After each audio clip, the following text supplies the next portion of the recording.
people around, particularly in Malaysia and around the world, about the plight of Uyghurs that needs our attention. I believe many of us here already have some understanding or overview of what happened to our Muslim brothers and sisters in Xinjiang, as the world knows it. But today is a day where we go further to actually feel what has been felt by the one who went through the detention. So with us tonight, we have Sister Sayragul Sauytbay as our panel speaker, and also Sister Muyassir Amin Haji as our translator. Before we begin, I think it's best for me to share a little background of our speaker. She is actually a medical doctor. Dr. Sayragul was born in 1977 as a Kazakh, is currently a Kazakh doctor, head teacher, and known as whistleblower. In 2018, she fled China and then told the media about the Xinjiang internment camps, which we will be talking about tonight, resembling the modern day concentration camps. Can we ask for the audience to mute? Yeah, thank you. Okay, so she became one of the first victims of these camps in the world to speak publicly about the Chinese repressive campaign against Muslims, igniting a movement against these abuses. And Sweden offered her political asylum after Kazakhstan refused, and she subsequently immigrated there. Also with us, Sister Muyassir Amin Haji. Assalamu alaikum, sister. Alaikum assalam. Is our translator for Sister Sayragul Sauytbay. Inshallah. How are you, Sister Sayragul? I haven't heard from you since we've started. If it is okay, maybe we can come up to the camera and be on camera with us, if it's okay, so people will get to know us better. And Sister Sayragul, right? Yeah. Sayragul, da sizin ahvalınızı soravatı da uzun ahvalı qanarak siz Assalamu alaikum. Alaikum salam. Aldı bilen bugünkü mühim jığınny ornaştırıp maňa sözleş fürsatini bergenlik vermiş için mununga güç çıgargan hem kıyındaşlarımga, ýa bizi körüp atkan hem adamlarga çeksiz alkışımny, hürmetimni bildirimen. She said thank you to provide this platform to speak and introduce everything, and everyone who contribute to create this platform, and the one who are like being audience to the speech. She is thankful for everyone. Thank you. Okay then, maybe we will get back to Sister Sayragul soon. Before that, I would like to introduce to everyone Sister Muyassir Amin Haji. You are an advocate as well as an activist from one of the co-organizers tonight, UDTSB, or what we call as Union of the East Turkistan Organizations, which is based in Turkey. Yes. UDTSB, is an umbrella institution that represents East Turkistan non-governmental organizations in the diaspora, which upholds common ideological principles and political aspirations to carry out this global East Turkistan advocacy campaign through the joint efforts and shared responsibilities by all these organizations that come together. Yes. Yeah. And the union headquarters is based in Turkey, as I mentioned, and has member organizations in many countries, including Sweden, Netherlands, Finland, and Pakistan, as well as UMRO in Malaysia. So UMRO, before, if I mention it, or what we call as Uyghur Malaysia Relations Organization, which is our co-organizer tonight, is an initiative actually established with a joint effort between UDTSB as well as ABIM to protect and promote the plight of the Uyghurs and other Turkic Muslims of East Turkestan by utilizing Malaysia's international influence and reputations, inshallah, especially among the Muslim world and population. So as we already got to know Sister Sayragul and Sister Muyassir, I think it's also a good introduction if we can invite Sister Muyassir to share more about Urumchi massacre, which happened back in on 5th of July 2009. Sorry. So maybe you can share with us some historical background and what actually happened then. That consequently led to the massacre of the people. Please welcome, Mr. Minister. At first, I am really thankful for everyone to be here for listening our tragedy and sharing with us your everything. I'm really thankful. And Thank you.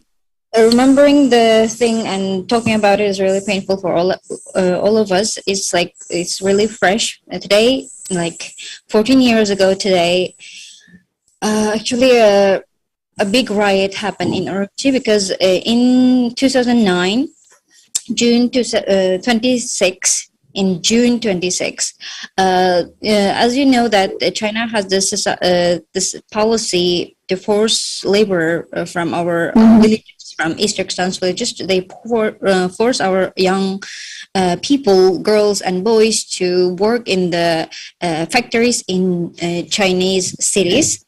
In Chinese land, and in Shaoguan, it's like a small city in related to the Guangdong big city, and they were like more than 800 forced labor of Uyghur people working there. And one night, more than 1,000 Han Chinese people, they attacked to the dorm, and they killed so many Uyghur young boys and girls during that night. And the government didn't take any action against them. And so many videos leaked during that night. It was like all over the internet. We have watched those videos, and there were so many police officers on the street during the night, and so many people are recording on the video, and no one is like stopping them, but they are like applauding them to do that violation against Uyghur people. They were like saying they deserved it, they have to be killed. Those things we have witnessed during the videos and during the online discussion. They were like all of them insulting Uyghur people, Chinese citizens. They were insulting so many stuff, and government didn't take any action. Despite we have urged, we asked for justice, and we asked them to take some action. And as I'm not remembering wrong, even the people who have killed during that night in June 2006, they did give back their bodies to the families. They also were families who sent their children to work in that city. They didn't receive any specific information. We have waited and waited and waited. I remember at the time I was 14 years old. I remember clearly every discussion that happened during the internet. We are connecting with other people during the internet and on social media platforms, and we are asking for justice, and we are discussing, and people just wanted to make a peaceful riot, not riot actually. We wanted to peacefully gathering in the big square in Urumchi, because Urumchi is the capital city of East Turkistan. And we wanted to gather there and just to show we're not okay with that. You have to take some action. And it was planned by that way, but after our people went really peacefully in the street, and police started to attack them. That day, it turned into a big violent riot, and lots of people were arrested during the night of 5th July. And lots of people were arrested, and lots of people were attacked. And we also have succeeded to attack some people, succeeded to achieve some small things to, reduce our pain, reduce our anger.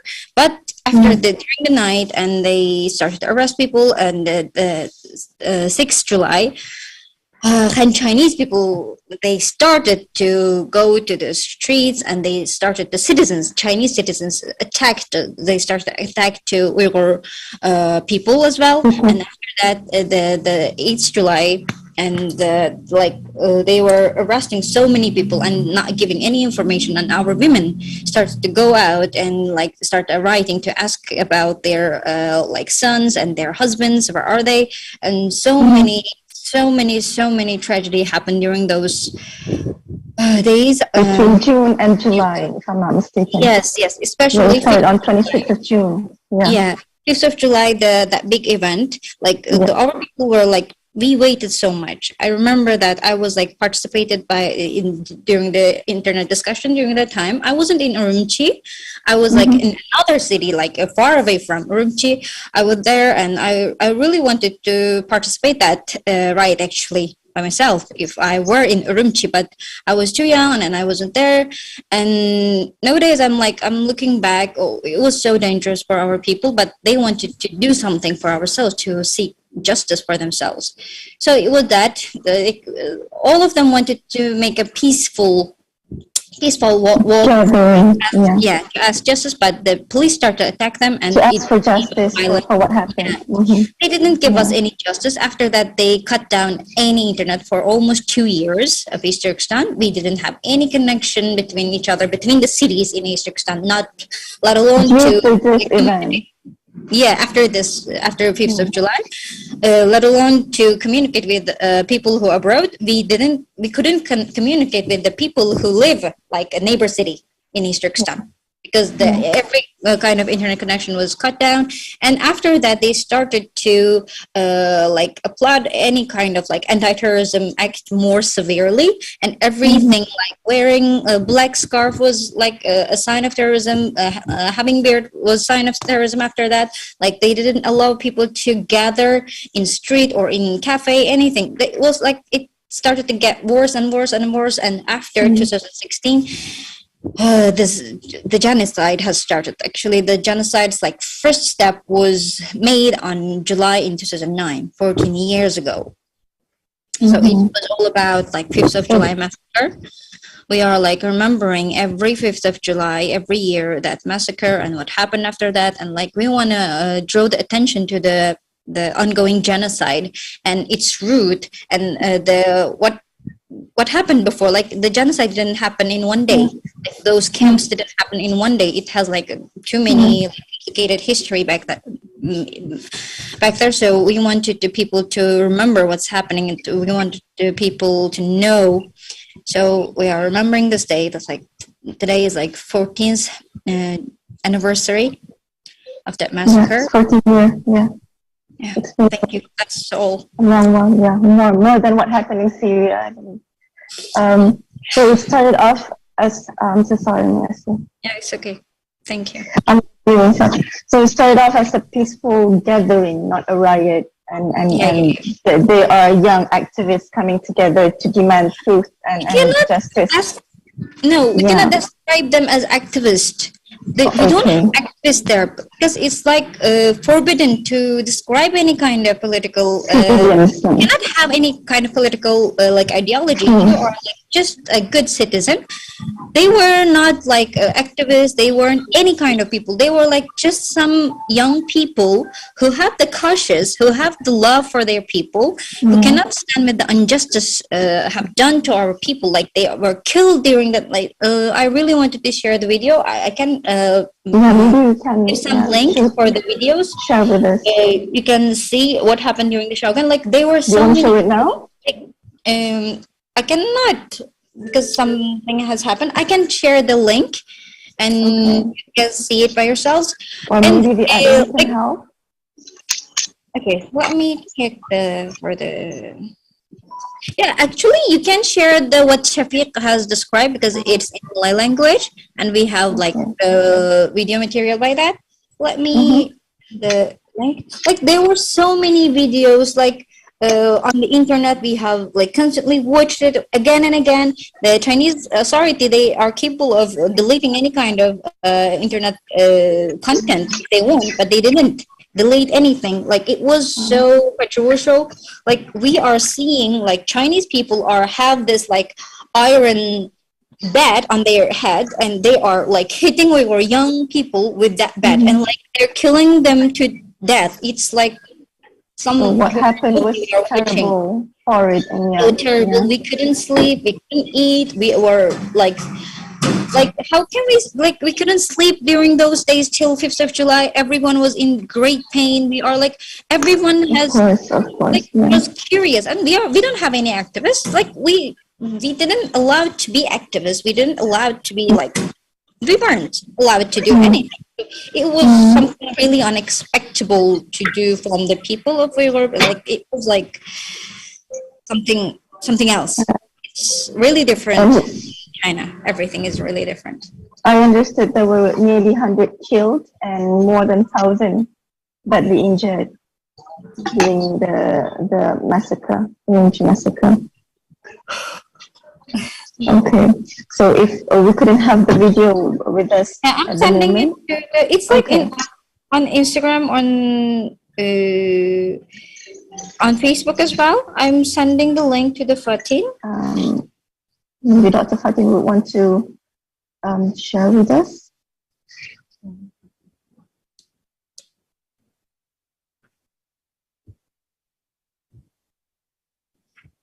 Dr. Fatin, are you there?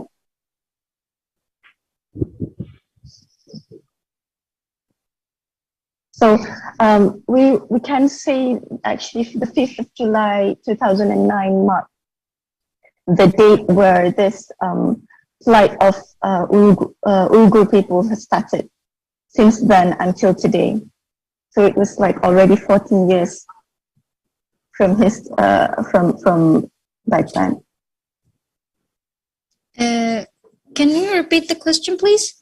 No, it's not a question. It's to me the statement. If maybe we can point the date of 5th of July 2009 is actually the date where this flight on Uyghur people started, and it continues until today. Yes, it was. I slightly disagree with that because I myself personally witnessed more than just 5th of July massacre. I witnessed too many massacres by myself, like in the near village to my city. In one day, like more than 100 boys were killed during the Jummah, after the Jummah prayer, and they buried in a really silently. All of them were like Hafiz. They recited Quran. At that village, we have this like so many young boys. Like in a village, sometimes we have like in 1 year, there are so many boys are born. Right? It was like that, and most of them like from 16 years to 25 years old boys, and they were Hafiz, they were learning religion really well, and we had so many hopes for those boys actually. And the authority was like really annoyed by them, and they planned a really, really dirty plan for them, and they were killed. And another thing what happened in in another village in Yarkand, like it's also a neighbor city, and one village was wiped out, and another thing like that. It's too many things happen, and again and again and again. And this is so famous because it happened in Urumchi, because Urumchi is like the capital city, and there were so many foreigners there. The China is allowing some people to stay there because they have to show that they are like, how to say it, they are a free country, and they are allowed. They have this face, right? It's like really developed country. Everything is really perfect there. So Urumchi was a face for them.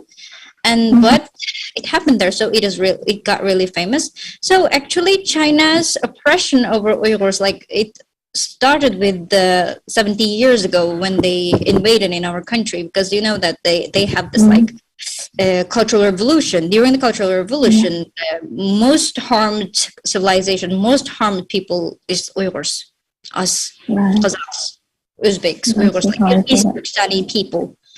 So it was there always. Like 2009, it showed to the international level. The true color, yeah.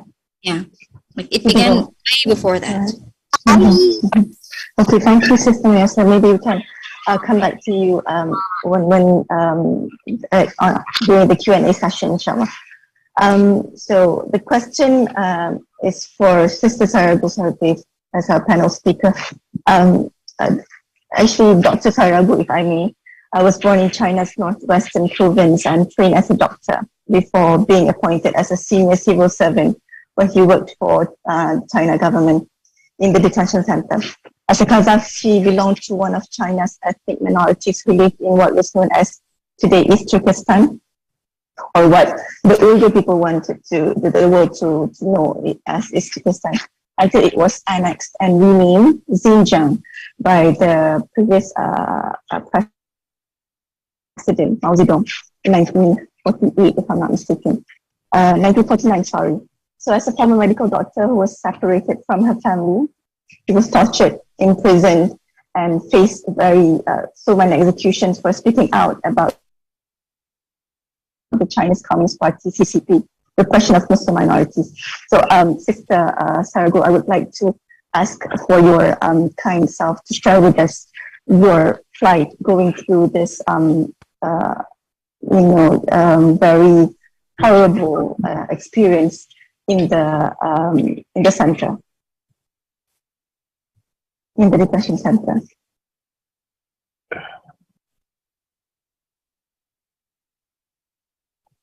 Mr. Sayragul? Yes, sir. Yes, sir. You want to translate to, yeah. I'm really sorry. I muted my microphone and started to speak. I'm really sorry about that. Sayragul'da sizni bir tunishtirdik qisqacha. Undan keyin shu kampda, lagerda siz boshdan kechirganlarni so'zlab berishingizni so'rayotdi. Maybe you can share with us your experience in the detention camp, the reason why you got caught, and how you escaped from the center. Sizningki shu yerdagi kechirishlarimiz qanday boshladi, qanday tutuldingiz, uni u yerdan qanday qochib chiqdingiz, qochib ketdingiz chet elga, shularni so'rayotdi. Maqla rahmat, avay programma uzilib qoldi shu so'ragan. Mening ismim Sayragul Sauytbay, millatim Qozoq. Men shu Sharqiy Turkiston deb ataladigan o'zimizning vatanimizda tug'ilib jon bo'ldim. Men sizlarni qisqa so'zlaysiz, tarjima qilgan qulaylik bo'lsin. Okay, now man tarjima qilib she introduced herself. My name is Sayragul, and I am Kazakh, and I am born and raised in East Turkistan. Bizning bu yerning ismi asli Sharqiy Turkiston. 1949-yili Xitoy tarafidan besib olingandan keyin uni nomini Xitoy Sharqiy Turkiston degan nomini Xinjiang deb o'zgartdi. Aslida Xinjiang degan ma'nosi yangi territoriya, yangi zamin deganni bildiradi. Okay. Our land originally called East Turkestan, and after they invaded in our country in 1949, they gave us the name Xinjiang. It means like new land, new territory. Men uyda şu 20 yıl devlet hizmette işledim. Ondan 1990 yıl, asıl 90 yılların başında Xitoy hukumati bu majburlik tug'ut cheklash siyosatini yo'lga qo'ydi. Mushu orqali bizning Sharqiy Turkiston xalqining nopusini kontrol qilib, shundaq tez alda bizning nopusimizni chekladi va nopusimizning ozilishiga sabab bo'ldi. Okay, so she said that I worked in governmental facility more than 20 years. From the beginning of the 1990s, they started the birth control all over the East Turkestan. It helped to reduce our population. It made us really less. Yes, that's all. Okay, bo'ldi edi. 2006-yildan boshlab qo'sh til degan yolg'on nom bilan qo'sh til siyosatini yo'l qo'ydi. Bu yolg'on nom bilan bizning Qozoq Uyg'ur qatorliq maktablarning hammasini taqab, ularni Xitoy maktablariga qo'shib, ondan bu Xitoy maktablarga qo'shib faqat hammasi majburiy holda Xitoy tilini o'rganadigan, Xitoy tili bilan dars o'tadigan shunday bir sistema siyosatni yo'l qo'ydi. Mushu orqali bizning Uyg'ur Qozoq qatorliq Sharqiy Turkiston xalqining tilini yo'qotishni boshladi. Okay, from 2006, they started the bilingual double language school. Double language. It means like Chinese language and Uyghur language, or Chinese language or Kazakh language, and they start to shut down our mother tongue schools. And it by that they start to erase our language in every field of our society. Ama hoşlanmaları da atılışta eski tildek nime başkaları tildek dep sizingen bilen bu yalgan. Bu fakat onun eğitilişi. Emelatta bunu icra kılgan vaqtda fakat mecburi alda Xitay tiline, ümidgan Xitay tilini işletilgan bolup icra kılındı. Okay, they start like bilingual schools, like you are free to learn Chinese language and you're free to use your own language, but it was a lie. And after they started this policy and they started to erase our language and they forced the Chinese language to everyone, and they didn't improve the mother tongue anymore. Anda nurgulgan Canceling your identity as an Uyghur people. Yeah, they start everything like step by step, and at first with a big lie. Yeah, with a big lie. Yeah. Okay. Yeah, please continue, sister. Okay, devam qilib. Andan nurgulgan belgilemeler çıkarıp bizning diniy e'tiqodimizni chekladi. And after this, they started to give us like religious bans, and they started to erase our religion as well. Şundan bizning tilimizni, dinimizni, madaniyatimizni bunun emnisini yo'qotishga boshlagandan keyin u yerda bir normal hayot kechirish bek tasbih bo'ldi. Shunga biz Qozog'istonga ko'chib ketmoqchi bo'ldik. Qaysi yil edi?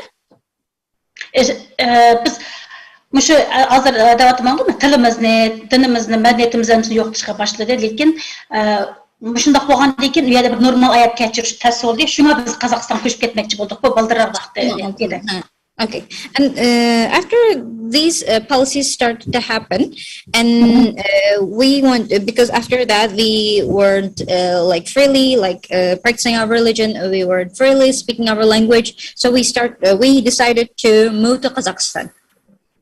Бірақ менің паспортымды мәжбүри тартып еліп, айлам білен Қазақстан кетішімге yol қоймады. Жаңа yolшымның балаларым деліп Қазақстан кетті. Мен оның кейінден балаларымды yo'qlab ketganға ешқандай бір мүмкіндік болмады. Чүнки олар паспортын тартып алғаннан кейін оны алadigan ешқандай фұрсат болмады. Okay. After that, they take my passport away, and they didn't allow me to move back. And my husband, he took my children to move to Kazakhstan, and they didn't allow me to visit them. Айлам Қазақстанға барғандан кейін беші WeChat деп бір ала қылыш немесі бар, шу арқылы ала қылып тұраттық. Лекен кейін Қытай үкіметі башқа шетелдік дәулетлер білән ала қылыштың әмісін қатты мәне қылды. Шунда қылып, мен айлам білән болған алақым бүтінлей үзіліп қалды. Бұл 2010-ларда болып отқан іш ме? Әді яке шу 2016-2017-де? 2016-да. These things all happened during the 2016. At first, we kept our communication with via WeChat, as you know, that the Chinese social media platform, and we kept our communication via WeChat. But after that, they also in 2016, after 2016, they banned to communicate with the people who are abroad. So everything was under Yeah, the Sister Sayragul was working in the governmental facility, you know, right?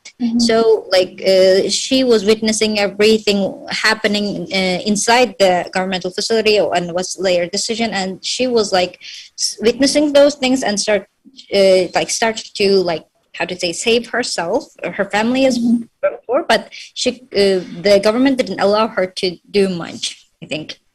Okay, Andan 2016 күзден башлап, Xitay hökuməti neçə il ilgari bu aldın planlagan bu irqi qırğınçılığını keng köləmdə tutqun qilish bilan başladı. Okay, and during the fall 2016, they revealed their true face and they started to arrest people in massive scale to put them in the concentration camps. It was long planned action.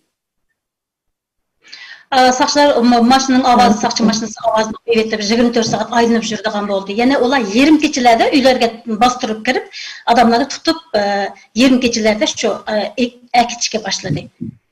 The police cars were like on the street 24 hours, like putting the siren on, and they started to arrest people on massive scale during the night, during the day, and they put them in the concentration camps. 2017 yıl birinci aydan başlap ola menim o yerim keçi tutup ekitip sorak kılıdığan, uğruduğan, kıyın kısta kalıdığan boldu. Ularının banası menin ailemnin Kazakistan'da boğanlığını bana kıldı. Okay, from the beginning of the 2017, and they started to interrogate me as well. They started to arrest me during the night, and they started to beat me up in the interrogation room because I have family members in Kazakhstan abroad. Bunda kısmetle, bunda kıyın kıstaklar onundan keyin menin peşimden ne çıkartım kayıtlandı. Bu yerdeki en kıyın boğunu, muşu kögen korluklarında, azaplarında başka birisiga deyişinge herkes orklat kılınmaydı. Eğer daydıgan bolsam, o hayatına xavf yeterdi. I went through these kind of tortures several times after that, and the most terrible thing that we are not allowed to share any of that with anyone. We cannot speak, we cannot share what happened to us with anyone. We have been disconnected. O vaqtda men dövlətlik 5 çoğun bal bağçaların direktörü bolup hizmet işləydim. Ne dediniz? Devletlik ne? Dövlətlik 5 bal bağça bağı. Bal bağça bu Xitay'daki bal bağçalarının sistemi bütünlüy məktəblərindən oxşaşmı? Yesliyindəm siz? Yasli boğanda resmi oxutuduğan. Ballar bağçası. 5 bal bağçanın, bu dövlətlik 5 bal bağçanın direktörü bolup hizmet işləydim aş vaxtlarda. Okay. She was working as a manager of the governmental 5 big kindergartens. You know that every school system, everything is related to government in China. We don't have any kind of private schools, private kindergartens. Everything is belong to China. So she was working as the big manager of the kindergarten facility. And she was tortured while she was in a duty. Yeah, she was in a duty. Oh my goodness. Oh my god. Okay, devam kılın. 2017 yılı 11 ayda men mecburi alda Xitayning bir jazalarga apırılıp, şu yerdeki qamalgan adamlarga Xitay tilinden ders berdigan malum bolup işleşke mecbur boldum.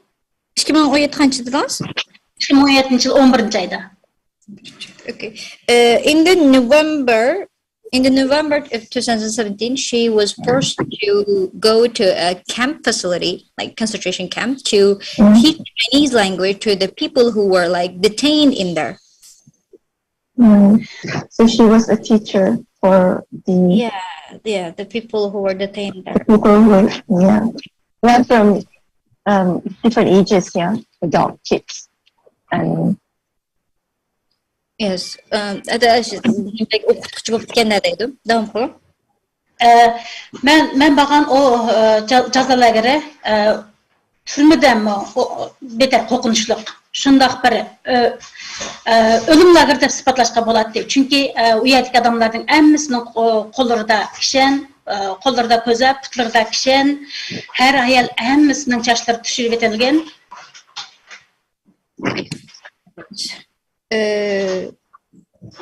Okay, I'm sorry. She is saying that that concentration camp that she was taken to work there to teach people language, and she can say that we can describe it as a death facility, death camp, because it was more terrible, way horrible than from the normal prison, because everyone there, men and women, they were their heads were shaved, and they have this handcuffs on their hand, and they also have this chain on their feet. Okay, so this was back in 2017. Yeah, in November in 2017. You know that the mass arrest started during the fall of 2016. And she also was torturing during these times. She was working, but she was arresting again and again, and torturing, but she is not allowed to speak about this to her workmates, the people who are working with. Those things happened a lot. Right. Bu yerda her ayal, çoğun kiçik, cemiyetin her sahiyesinin adamları battı. En çoğu 84 yaşta, en küçüğü 13 yaşlık bala idi. Oh my goodness. There was like various, there were people who came from various fields and backgrounds. Like the eldest one, like 84 years old, and the youngest one was 13 years old in that camp.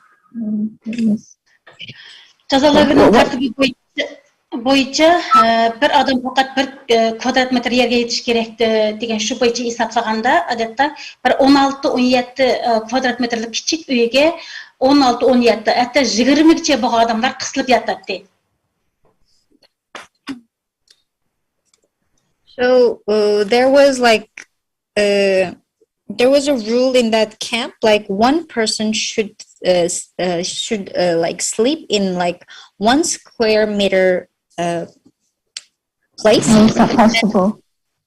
And they have this rooms like 16 or 17 square meters, like rooms, small rooms, and they had to be like 16 or 17 people in that room.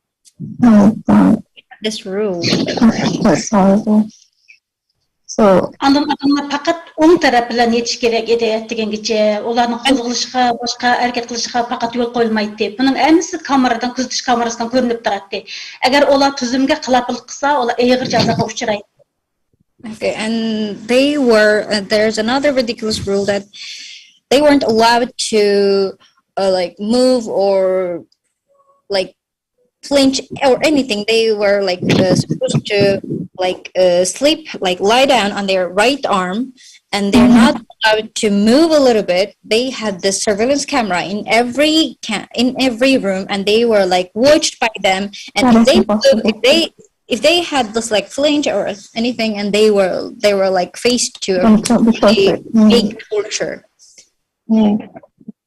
And I read somewhere that there was also gang rape happening in the detention center.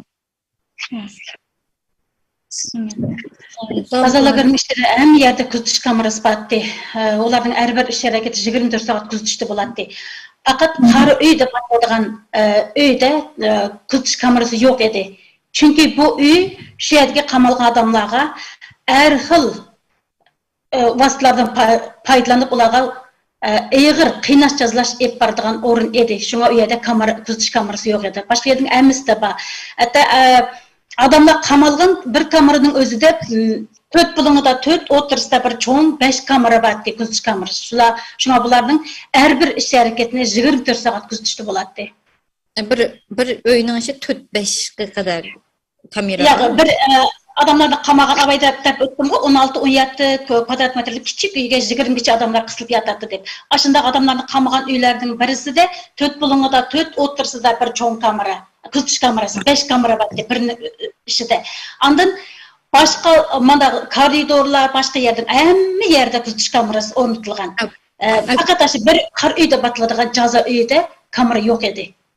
Okay, so in this facility, there were like so many surveillance camera, even those we have mentioned earlier that like 16 or 17 square meters little room. They have this like they have 4 surveillance camera in like 4 places of the 4 corner of the room, and they also have big surveillance camera in the middle of the roof of that little room. They have the surveillance camera in the corridor, and they have the surveillance camera everywhere. But the rooms that called dark room or black room, they didn't have any kind of camera in there because it was used those dark room. It was used to rather severe torture, like really despicable stuff. To those rooms were like they didn't have any kind of camera in there, like they were called like dark room, like or black room. They were used to severe torture. Okay.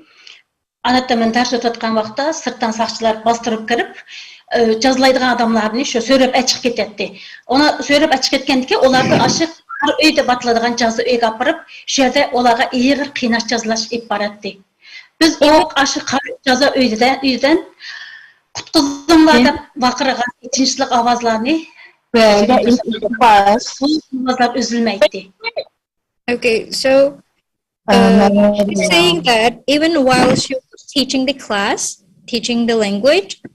And sometimes this police officer, several police officers will like rush in that room, and they will like drag some people out of the room in front of every detainees, and they will take them to that dark room, and they can hear their like voices. They were like screaming for help. They were screaming for like saving, and they couldn't hear those voices, and they are like forced to continue the class. Oh my god. O жаза үйünü көзü bilen көрген adam кыйнаш жазылаштан бурун aşı үйгө әкірген вакытта өзünü уруханий яктан yoktаттың. Çünkü o kar үйдө, мен ошо кар үйдө жазаланган. Шуңа мен уядики нургунлаган жаза куралларын өз көзүм bilen көрген. O kar үй шунча the people who have experienced that dark room, before they drag it there, they will lose their mind, they will faint, because they know how horrible is it. Even myself have experienced the torture in that dark room. I was held in there and I was tortured. It was severe, horrible.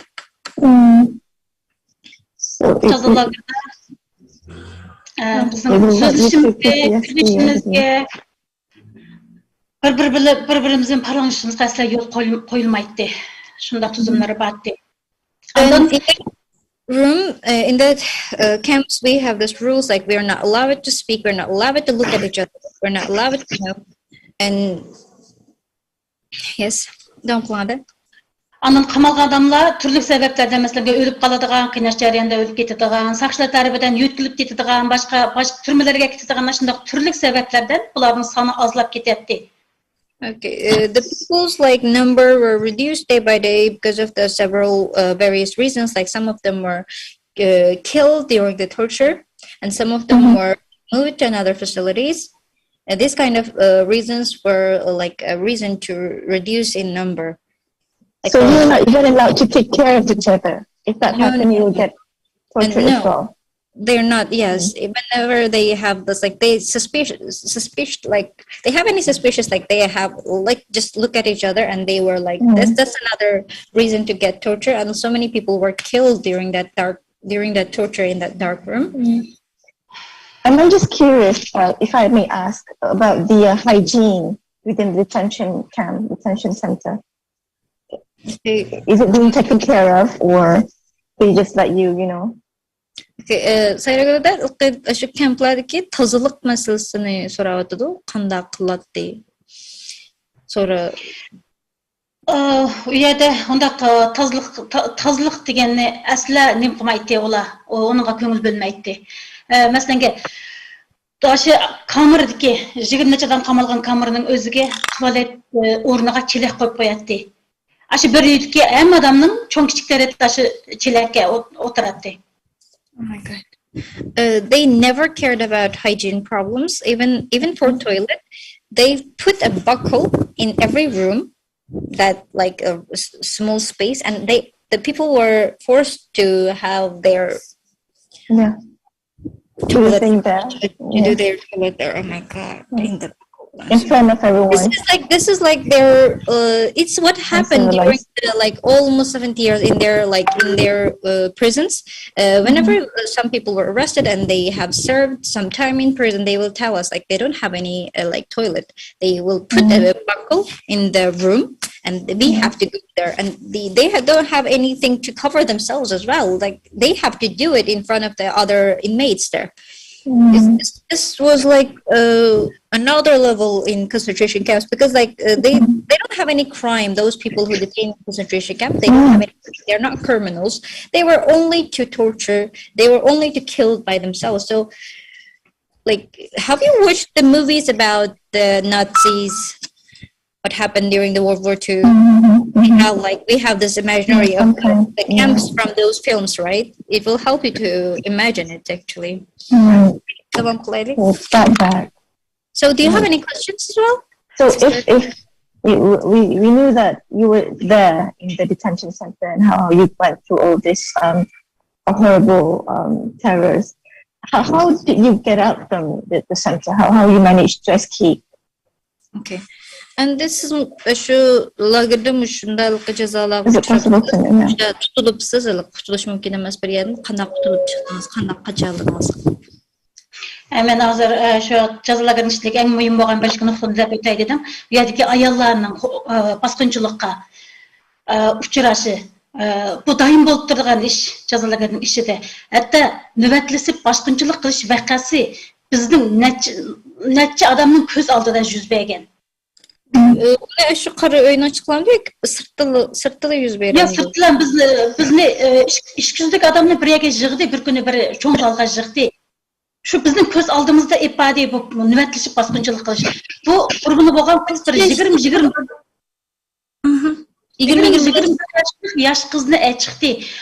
Aldı bilen onu mecburlab turib o'zining jinoyatini, yo'q jinoyatini e'tirof qilg'izdi. Shuning keyindan saqchilar shunchalik odamning ko'z oldida nöbetlashib basqınçılık qildi. Dünyada mushunchalik zulm bormidi bilmayman. Men shu vaqtda aşı vaqadan keyin uxlamas bo'lib qoldim. Shunchalik buning zarbisi menga bek cho'ng bo'ldi. She wanted to highlight some points about the concentration camps. One of them is rape towards girls and women, gang rape, and it happens in the dark room. It's like not a thing. They are like gang raping women in front of the people in corridor in like their other rooms in front of the people. Even one time, they gathered 200 people in a square and they pulled out like approximately 21 or 22 years old, a young girl, and they forced her to like admit her crimes, and there weren't any crime she was committing, but she was like, and after that, the police officers gang raped her in front of the 200 people there, and Sayragul also witnessed those things, and she started to couldn't fall asleep after that. She couldn't sleep at all from that time. And how can people do this? How can like this kind of oppression can be exist in this world? She's saying that those are her exact words. I'm really sorry. Adamlar mecburlab ularga tug'masligini keltirib chiqaradigan o'qildo'rlarni qabul qilishga majbur qiladi. Buni ular yuqumli kasalliklarning oldini olish degan bana bilan ularga majburiy soladi. Mush orqali yana shu jazolarning o'zidami tug'mas qiladigan maqsadga yetib o'tiradi. Another point is like sterilization. They are forcing others to take some drugs and those things. They are telling them in order to avoid from the inflammation, other diseases. It was like it was aimed to not get pregnant and just sterilization. And we know that they are doing surgeries to remove the uterus of the women. It was a mass thing. Even they removed the uterus of the women who didn't detained in camp, who got married and have 1 or 2 children. All of them were forced to do that surgery and take out the uterus. And in concentration camps, you can imagine the level of torture there. I remember Sister Sayragul mentioned about how she escaped actually. Yeah, she will go there right now. And look, 2018 ayda ular meni o'zlari qaytirib akeldi. Qaytirib akelib, endi meni 1-3 yillik lagerga qamab ko'zimni yo'qotmoqchi bo'ldi. In March 2018, they took her back from that camp that they are working. She was working as a teacher, and they wanted to put her a 3 years camp and just let her die in that camp. 2018 yılı, 2019 emas, 2018 ayda. March, yes, 2018 March. She was taken back from that camp that she was working as a teacher, and this time she was formally as a detainee in another camp. They were planning that. Şunlaşqa men mush xatarga tavakkal qilishga majbur bo'ldim. Chunki men ular qaytadan meni 1-3 yilda ashunda qo'rqinchli o'limlarga qamaydigan bo'lsa, men o'zimning tir chiqmaydiganligimni biladim. Chunki amsini o'z ko'zim bilan ko'rdim. Okay, so after that, like she learned that she was going to a camp as a detainee. Before that, she has some freedom during that time because she was working as a teacher, right? And she is witnessing everything during that time. And she's also tortured by them because she was a Kazakh, she's not Han Chinese. And when she has learned that they have this intention to put her as a detainee in another camp, so she like, oh God, this is the way I have to escape, because if I go there as a detainee, I'm not gonna be alive. Okay. Şu iş bulmaganda ölüdigan iş bolsun, öler aldıda iş bulmaganda ballarımды bir körüp alsam dep arzu kıldım. Eğer I wish I have to die. It's like, let me see my children first. Tirik kaldıgan bolsam Xitayдын bu janayatını putundan aşkarlayman dep oyladım. Şunda xatarga tabatlap. If I have a chance to live, I have to reveal everything that I witnessed here to the world. So I escaped to Kazakhstan. Kazakhstan'da şu geçiş jaryanı oldu benim çünkü pasport yok, ılgıyaminesi da kayıt şekilde geçip çıktım. Aşının kızıkladı. Bu yerde bu Xitay bilen Kazakhstan'ın oturusunda nima deb atalgan MSPS deydi, ola Rusçaga deyme MSPS dep ataydı, ola iki tarafның bir soda nemisi var, merkezi var. Xitay bilen Kazakistan oturdu. Şu merkez arkalı yoşurunup öttüm. Çoğun şegara emas. Aşağıdan normal pasportla öttünüz mü ya ki? Yok, normal pasport emas. O Xitay taraftan kirsiniz, o merkez bu, iki devletin oturusundaki soda merkezi. Bu yerda kirdigan bolsanız, bu yerda çoqum bir nima bir kunluk nima ruhsat nimesi buluşu gerek kolunuzda. Ruhsat kvaligi buluşunuz gerek. Bir kunde kirip oşa kirip soda aldıganlar elip anda çıkırdıgan aşındaq nimesi batdı özünün. Xitay taraftan kirdigan. Okay. Lekin men onu aşı bir kunluk nemene pul beriş arkalı, bir aylan arkalı şu pul beriş arkalı onu setip aldım. Aşı bir kunluk kirdigan nemene. Ruhsat kağızını. So there was a place between the Chinese border and the Kazakhstan border, a small place, like it is a center. It's called Mizapos, something in Russia, and she's not sure about the name. And it was like a small place. People would do some business there because Kazakhstan and China has some business relationship. And there was small town, and you weren't have to have like passport to go there. You have to have like, permission paper, and she gave someone some money to create to give her to make her a permission paper, and she used document. She used that document to go there and buy there. Like there were like some cracks, and they weren't so tight like in Chinese cities. And she succeeded to go there because she was still like a government worker, right? So she used that title to go there, and she used some money to buy documentation. And after she went there, and she escaped from there to Kazakhstan. Alone. Sen yalnız kettiniz mi o şeyden? Onun da kirgendeki matarafı Kazakhstan'ın çekerası buldu. Aşı ortadaki merkez kirgendeki bu uyada Kazakistan tarafından berip soda kıldıganlar pek çık. Aslında anda çoğun nimler bilen soda elip mağadagan çoğun somkalar bilen ötüdük ya ola. Şunun da çık adamların arasına kirip şu yoşurunup ötep gittim. Like people were coming from Chinese side and the Kazakhstan side, and they were like making business there. They had like so big bags, and everyone was like really busy. And so she was like hiding in among those people, and she went to the Chinese border to Kazakh border. So thank you very much, Sister. How do I say it?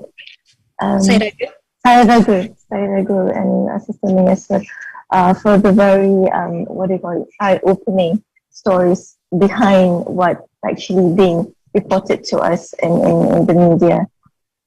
So maybe we could actually open the floor to the audience. Maybe they have some questions or curiosity to ask. Okay. Yeah. Катнашчылардан суаллар бала болсо Few questions and медиада бизге аңлатылгандан окшомайдыган да биз билмеген нерселерни аңлатылган дейди. Okay, we're open to have questions. yeah. If anyone you want to question to ask.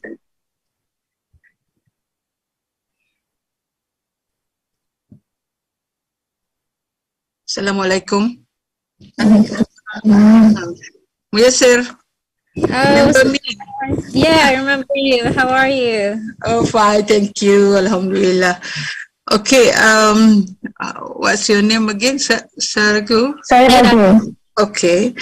So, I can't remember what you said. How come when our girl asked just now, how come you escaped and where you are now? Кандай чыгыңыз азыр сиз каяда дейди ошо Казакстан киргенден кийин азыркы Швеция келиш немасы кыскача бир деп бериң ада. Казакстанга келдим. Андан Казакстандын Милли коопсуздук идарасынын адамдары, сакчылар тутулуп өйүмдөн мени Кытайга кайтарып өтмөкчү болду. Андан менин туккандарым социал медиа аркылуу буну ашкарлагандан кийин халкара жамиятынын, Казакстан халкынын колушу менен yana уларның мени Кытайга кайтырышка бек каршы турду. Шуңашка биринчи катам Кытайга кайтырыштан аман калдым. Okay. After she escaped to the Kazakhstan by using that business center, like they didn't require the passport there, and because she has family in Kazakhstan, right? And she connected with her family, and she was united with her family there, and the Kazakhstan Security Service Bureau, they arrested her to send her back to China. And during that time, the activists all around the world, Uyghur activists, because we had this news when she escaped from East Turkistan to Kazakhstan, and we have learned like she was there, and she was like her family members worked really hard to let the world know about her story, and we fought really hard, and Kazakhstan couldn't send her back to China. And Андан Казакстан түрмөгө солоп койду. Казакстан түрмөдө яттым. And she was like arrested, and she stayed in prison several months in Kazakhstan as well. In Kazakhstan as well. At first time they couldn't send her back. Андан мен нема саясий панах сордум. Чүнки менин балаларым, жолдошум эмис Казакстандын гражданлыгы. Лекин улар Кытайдын uyadagi ta'sir kuchi pek kuchli bo'lganlikdan ular men siyosiy panohlik berishni rad qildi. Okay, so her husband and her all children and some family members are citizens of Kazakhstan. So she applied for political asylum in Kazakhstan to give her asylum, but they rejected her request of asylum because the China's influence is really strong in Kazakhstan. Андан ишкин чыкты, мени Кытайга кайтарып өтмөкчү болду. Ошо мен халкара жамияттан жардам сордум. Андан Birleşken Milletler Teşkilatı'nın yardım bilen Şvetsiya hükümeti bizni ailemiz bilen kabul kıldı. Şunda kılıp 2019 yılı 6. ayda bizni ailemiz bilen Şvetsiyaga ep geldi.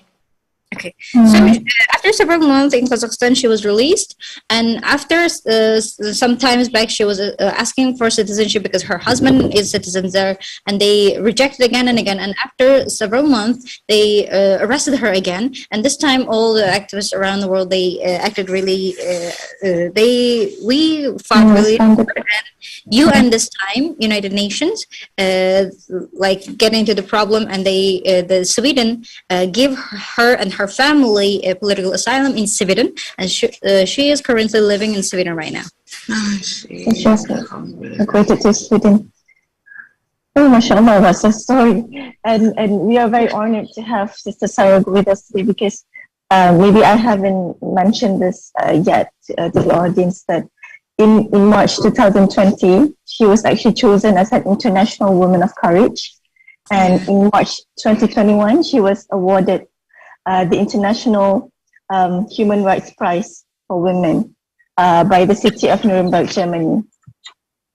And also the same prize in May 15, 2022. So we are very honored to have her with us tonight. I think we thank you for your courage to actually open this up to the world, especially us in Malaysia, as a small country in Southeast Asia, to understand better of what happened to you personally as a woman, and maybe on behalf of the whole Uyghur Muslim brothers and sisters. It's really hard. It's really hard to believe that this kind of things is happening. Like, especially when we have like you guys have a really peaceful country and everything is good. Like, we have like contacted with lots of communities, lots of people out there, and they never experience anything like that. And their society is way out of like Chinese like freaking control. So they cannot imagine it. Sometimes they find it really hard to believe what's happening, because like even myself, I was raised in that society. We were like I had this fear over the like siren every time, because my childhood trauma begins with like the police like busting in my house and arresting my family members. Like those kind of stuff is really normal for us. And what happened in like concentration camps, it was like totally expected from Chinese government, Chinese authority there, because those kind of things, rape and like this torture was a normal thing. Mental torture. So please, it's really hard to listen. Sometimes it's like it's hard to imagine that a person, a human, can do such a thing to another people, another human. Like it sounds like a movie sometimes, but it's real. It's what happened. Yeah, it's happening right now. Yeah. Maybe one question from me, if not from the audience. How are you, Sister Sayragul? After what had happened, how are you today? How are you coping? Sizin eğer so'zdan ayıp bo'lmasa deydi, mush ishlarni kechirgandan keyin siz hozir qanaqa, ahvolingiz qanday? Men kampga kirishdan burun bir shunday bir sog'lom ayol edim. Hozir butunlay sog'lomligimdan ayrilib qoldim. To'xtamay doktorga ko'rinishga majbur bo'laman, to'xtamay psixolog bilan bilan so'zlashishga majbur bo'laman. Yana o'zimni nurg'un taraflardan o'zimni pozitiv qilib, boshqa narsalar, mana shu naqsh yezish, shunday dengiz bo'yiga berish qatorliq yaxshi narsalarni o'ylash orqali o'zimni kontrol qilib turyapman. Lekin hozir bek oz uxlayman hozir. Shu oz uxlasammi, yana shu jazolar kritik adamlarni ko'rib tushayman. Ular tushimda men qo'lni so'zib, mendan yordam so'rab, shunday yig'layotgan, yordam so'rayotgan. Qo'limni so'zsam bularga yetmaydi. Shunday qilib, shunday qiynalib o'g'inib ketman. Bu endi bunday zulmatni unutib ketish aslatasi mening qinimga singib ketdi desam bo'ladi. Okay, I was a healthy woman before I experienced the camp. And now, like, I am so sick in mentally and in physically. I have to go to doctor every day, and I have to go to the therapist, and I am like taking everything under control to focusing on positive things on in the world. But like I am like sleeping. I sleep really little these days. I sleep really little, even though I have so little sleep. But whenever I sleep, I will dream about the people who in the concentration camps I met during the concentration camps. Like they are asking for help, and they are like reaching their hands to me, and I want to hold their hand, and I will wake up, and I will listen to their like screams. They are like they're screaming for help during my dreams. And I don't feel like I never can get over it, never can like forget what happened there. It's like I feel like it like worked and like it fixed, like mixed with my blood. I will carry on forever this pain. Like it's unforgettable. We all pray for your good health. Şu qamalgan adamlar daim ümidi söngen ko'zlar bilan menga talmirib qarab turadi. Mendan yordam so'raganda talmirib qaraydi. Men hozirgacha ash ko'zlarni unutamadim. Nega qarsam shu ko'zlar. She was working there as a teacher, and the detainee people were like looking at her with that eye, like they cannot speak, right? They cannot express anything, and they were like looking at her with that eye, like asking help for her. And she said that she is like she cannot forget their eyes. She is remembering their eyes every time. I'm so sorry. I'm sorry. It's really hard for me to experience and say these stuff, because you know that I also grew up under this pressure. Like I always feared for myself to get arrested and raped. This was like a fear. Like when I was like 12, like 13 years old. Can you imagine you're 12 years old, 13 years old girl can have fear because you are like getting your education. You are like learning your language, you are learning your religion, and you are learning your history. That's the crime. And I have grown up under this fear, and like sometimes my like family and friends, like they were arrested, and they after 2 years or 3 years after they released, we will listen to their story, what have they experienced in the prison. It was horrible. Even sometimes some people will arrest it, and we will rescue them by spending millions of money to the government, and we will give them, and they will give them back to us. It was like a fortune stuff. And they will tell us what happened during the interrogation room. Some girls were raped, and the people were tortured. And I remember that when I was 9 years old, one of my father's friends, he was tortured to death in interrogation room. He didn't have any kind of crime. He was like a well-known businessman in our society. That was his crime. So I can imagine those people's. I can feel their fear. I can live that things, even though I'm not in the concentration camp, even though I am in a free world. My soul is stuck there. And you're part of them. Like all Uyghurs are living like that. We all have these nightmares. Everyone has this nightmare. Like we are like having this nightmare about camps, or we are like going back in East Turkistan, and we are like afraid for our lives, like to get arrested, and how can we escape from this place? Yeah, this is our like normal dream.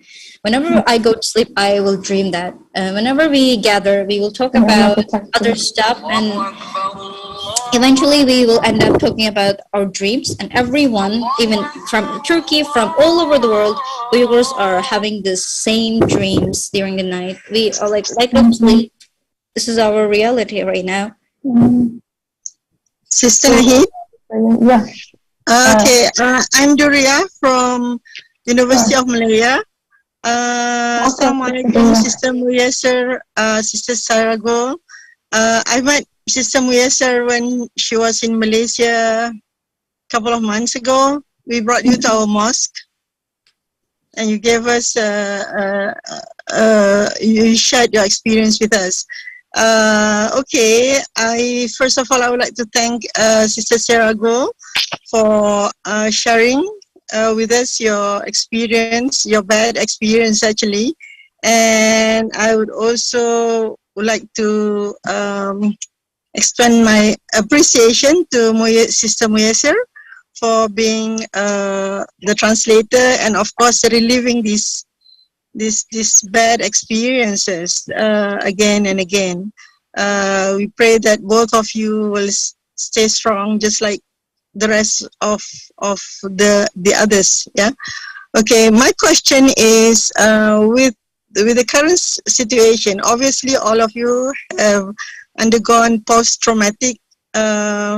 You're going through this post-traumatic situation. Okay. Is there? I just assume, because just now Sister Sayragul talked about going to see therapists and all, so I'm glad to hear that, because actually that will be my question, whether they are undergoing some therapy or whether it is provided for them, by the organization that are helping them wherever they are now.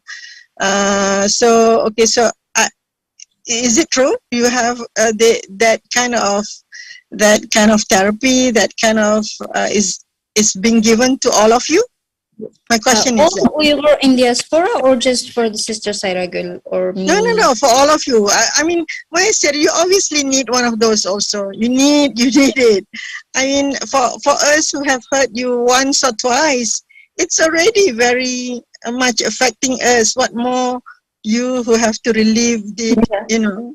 I mean, we are under the big shock actually. Most of the like I can as this Sister Saragul's case, she was like her political asylum was accepted by Sweden, and the government is taking care of her, and they are like arranging a therapist to her because her story is well known, and but most Uyghurs are not that lucky. Actually, you cannot argue who's lucky, who's not. Actually, it's like what Sarah has experienced is horrible. Like seeing those stuff and imagining is two different things, and she actually saw that, and she really for that actually. And we were in shock. Like, as you know, that me and my husband and lots of people who are on like abroad, like we came to just study on university. Most of the people are really young. Because we came to study at the university, most of the people, they didn't know their true identity before they came. They thought that like a Chinese citizen who like studied in their like schools, and they think that their country is China, and after that their family has they couldn't understand that. They were like under a big shock. They couldn't accept it, and like it's almost 8 years right now. And every day with our family members, and like it's cut down, and it was a big shock. And even the organization couldn't they didn't know what to do at the first, because we worked really hard to let the world see and believe what's happening, and it took several years, and so we couldn't get to do. We have so many work to be done, right? And so like arranging a therapy, those things like is done right now by small groups, but it's not reaching for all Uyghurs. And all the Uyghurs are like, I admit that we really need to go to therapy, and we need to have this professional help, but unfortunately we don't have that access right now. We don't have that kind of.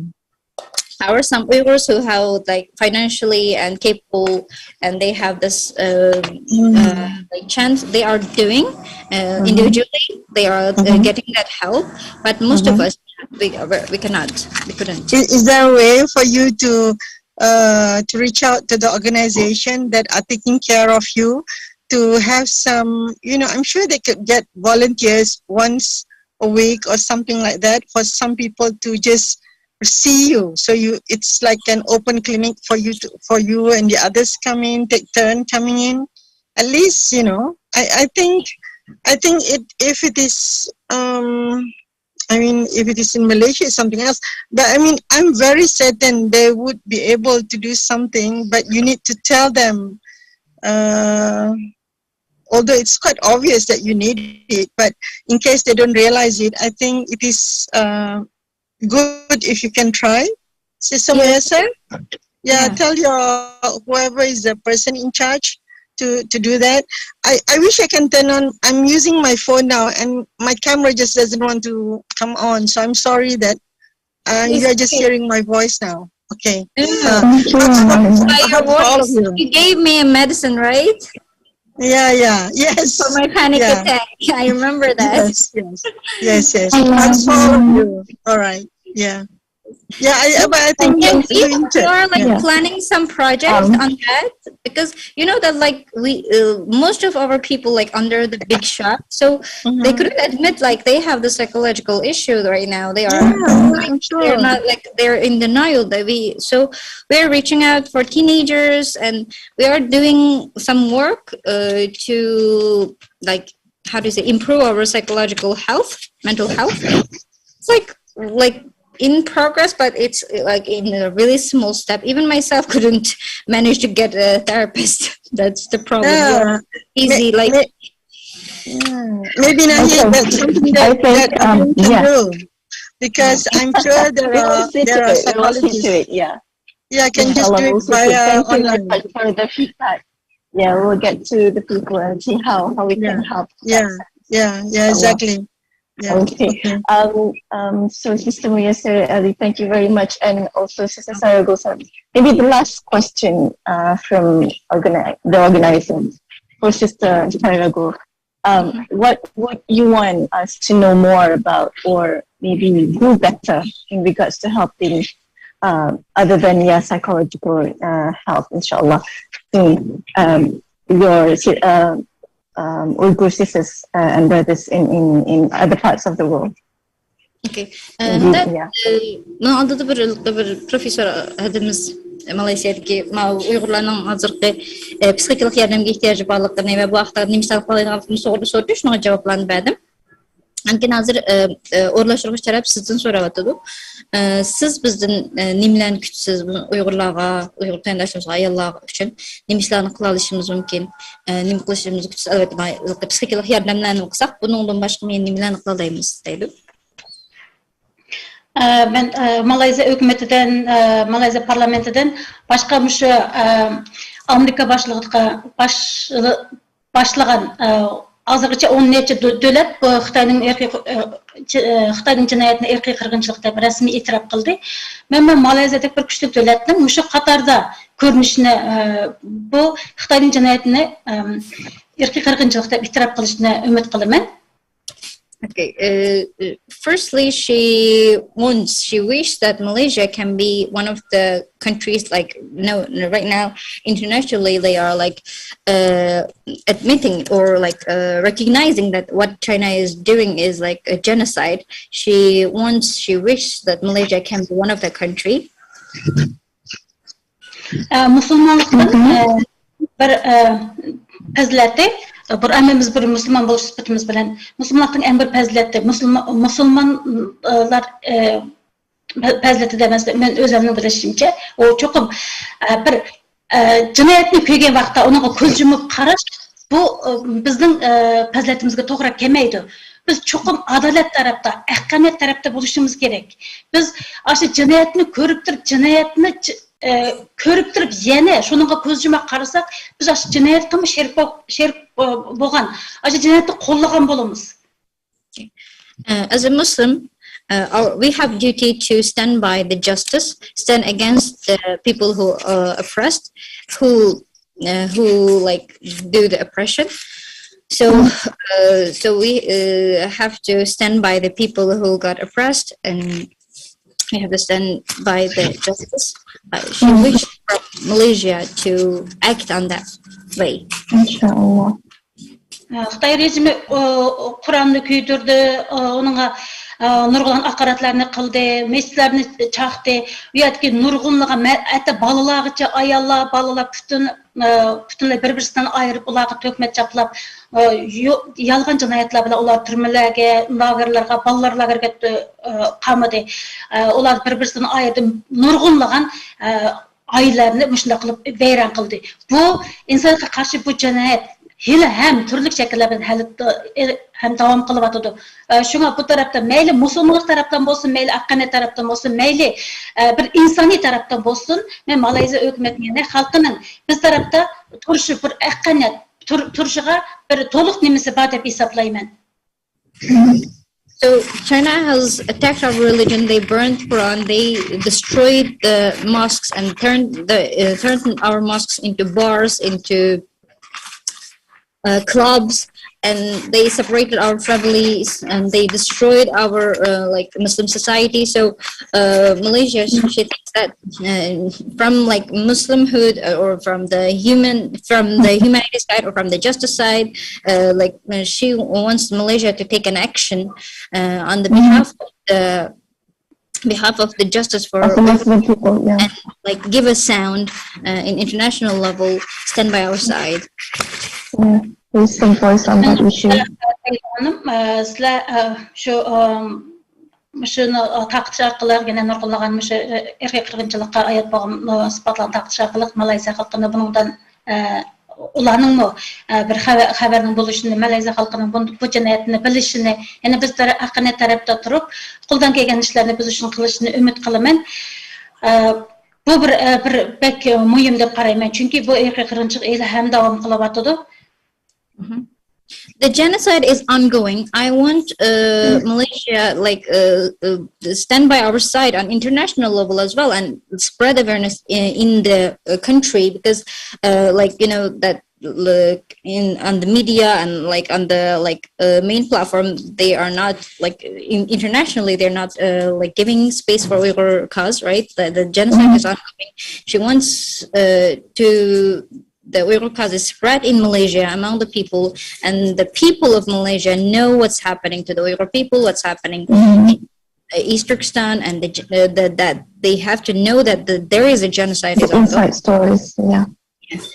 Uyghur partiyasının bütün dünyaya bir tahdit ekanligini, bütün dünyaya bir xatar elib keldiganligini, yana buning eng oxirgi maqsadning bütün dunyoga g'uj bo'lish ekanligi, bu razil planni ishga oshirish uchun nurg'unlagan amallarni ishlatayotganligini hozir Xitoy Kompartiyasi bilan qanday bir davlatlar bir yaqin bo'lsa, yana uning bilan yaqin munosabatda bo'lgan davlatlarning hammasining bir yaxshi bir kelajagi bo'lmaydiganligini tushunib yetish kerak. Bu pek muhim nuqta deb qarayman.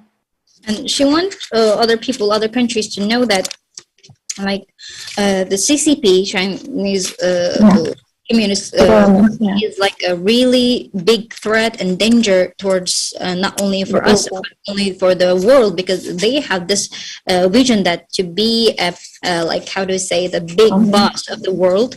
They are moving towards that goal, so they have to learn, they have to understand, they have to know their true identity, true goal, and they have to take action against them, like saving Uyghurs, actually saving our Uyghurs and giving us a voice. It's actually saving other people themselves.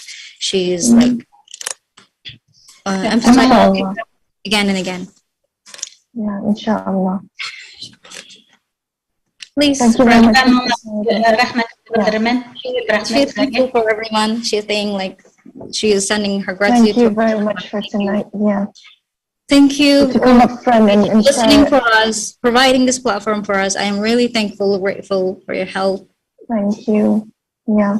I believe thank you, Sister Sayragul.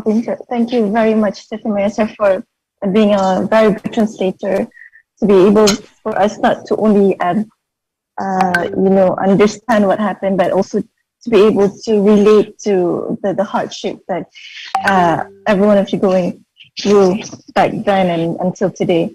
I believe I'm not so sure if we could have another one. Is it possible? Just very short questions. Okay. I'm Dr. Cik Mandakuma from Malaysia. Okay. Just a short question. I just want to know regarding the food supply at your country, and how good it is. That's all from me. Thank you. You're welcome. We have a really rich soil, rich land, so we don't have food shortage in our country. Actually, till now, our people are doing their businesses. The people who are outside the camp, China has to put on some show, right? So they are letting people do their businesses, letting people to live a normal life. So the farmers are doing their things, still doing their things, and they don't have this kind of difficulty. We don't have financial or food difficulty in our land. And even because we don't have this kind of problem, during the lockdown they had this zero COVID policy, and they didn't allow people to go outside, and some people died because of the hunger, because they have food, and from other Uyghur cities who didn't they weren't forced to be locked down in their homes, because they proceeded this policy from one city after one city after one city. So first Urumchi was put under this policy, and from my home city Khotan, the people came with the truck with loads of food, but they didn't allow people to get that food, and people starved to death. And it was also big outlet, international level and media, but during I don't know, you can get those messages. We don't have shortage there. We have for ourselves, but those government is making everything to difficult for us. After they canceled the zero COVID policy and they let people to go outside, and those problem has ceased, this problem has stopped, but our people are like just helping each other out in East Turkistan during this time as well. It's happening. Right, thank you. We only need like you produce your own food, but there are issues in regards to bureaucracy and all. Yeah, in the country, like in East Turkestan, they don't need any kind of logistic help. They only need other people to help them to spread awareness what's happening, the genocide. They want people to know that this is like main goal of their. Yes, that's it. Yes, so maybe I want to give an idea about how we want to make people aware, the whole world aware about this legal problem. For example, now, not many people actually, we who take, concern of this legal problem, we know. But there are so many people doesn't know about these matters. So I think, for example, we use the popular method, some sort like, if we have a very good composer of song, maybe we can create a song. For example, first song is about your country, the beautiful about your country, the goodness or something like that. And then after that, the next one may be about, maybe about the future of the kids, about the woman. Maybe we can do that so that people know, hey, what is this song all about? Or like that. So maybe we can find, I don't know, maybe Mahir Zain can do that. Maybe, I don't know, right? Those people who have awareness Islamic one. Because these are very popular and we can make it popular through TikTok, whatever. Maybe awareness. Because it's very hard from there. Because you are so controlled in the detention camp, right? So we cannot help and they cannot help. Yeah. Culture. I think maybe we have to make a little move. We do one by one. At least we have to go on. And we have this. We have some an animation character and we have this manga. Japanese author write about it, and we have so many reports and we have so many stuff. We want other people to help us to spread it. And the popular the YouTubers, TikTokers, Instagrammers, people, online celebrities help us to spread those things, because most of the Muslim country, they are afraid of the China, so they're not allowing mainstream media to talk about us, and in even international level, they are not standing by us. They are speaking about us. Even in Palestine, the president of Palestine went to China and they supported China's action, and it happened. So this kind of stuff is happening. So we want people to be aware of the situation, and they can have some some effect on their government to take action, because the political areas, they are looking at their voters' IDs, right? They have to get those votes. So the people has power to change some things. We hope so. It happens in Arab Spring, that's right. Yeah. Inshallah. If we, every one of us here tonight, would do our own individual initiative to spread the awareness, spread the conscience of what happened in Xinjiang as well as other parts of the world. We would be able to, heighten the understanding of what happened, and then maybe we could do something like Sister Sayragul mentioned, to have Malaysia to actually be very loud in voicing out the genocide done by China on the Uyghur land. So inshallah, this would be the end of our sharing session. We would love to have you again, inshallah, in the future, soon or later. Thank you again very much to both of you, Sister Sayragul Sauytbay and Mr. Ali, for being with us tonight. And thank you everyone for the attention and the time you spent with us tonight. Inshallah. Also, before I forget to mention, ABIM has also sent a memorandum to the Embassy of the People's Republic of China in Malaysia today, talking about upholding the international peace and fundamental rights for Uyghur ethnic group in Xinjiang. This is also one of the initiatives that ABIM is doing in fighting over this crisis of the genocide and massacre of the Uyghur people, inshallah. So I thank you all again. I apologize on behalf of the organizer and as well on behalf of myself if there are some, mistakes or blunders that I did along the way. Thank you, everyone. Assalamu alaikum. Yeah. Thank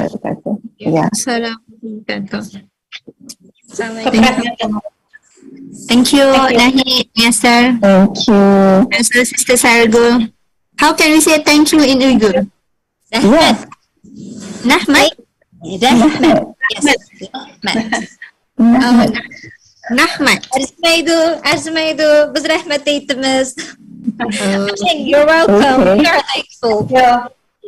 Okay. So, inshallah, we'll meet soon in another program because for ABIM, we have a monthly inspirational talk with the Uyghur sisters. So maybe we can invite Sister Rusna, Dr. Cik Wan, and also Dr. Divya to share also in our session monthly. So maybe I contact.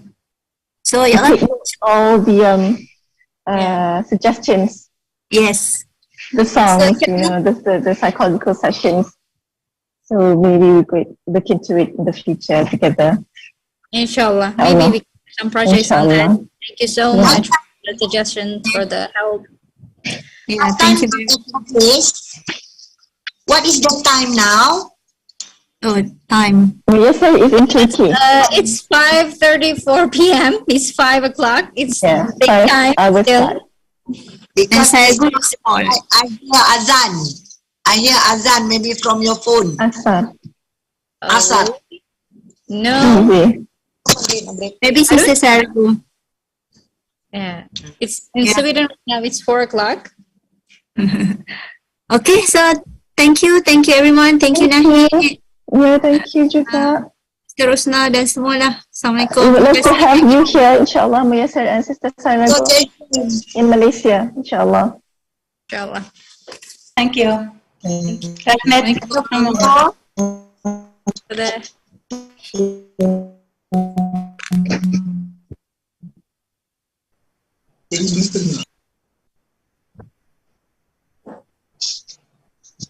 Adams.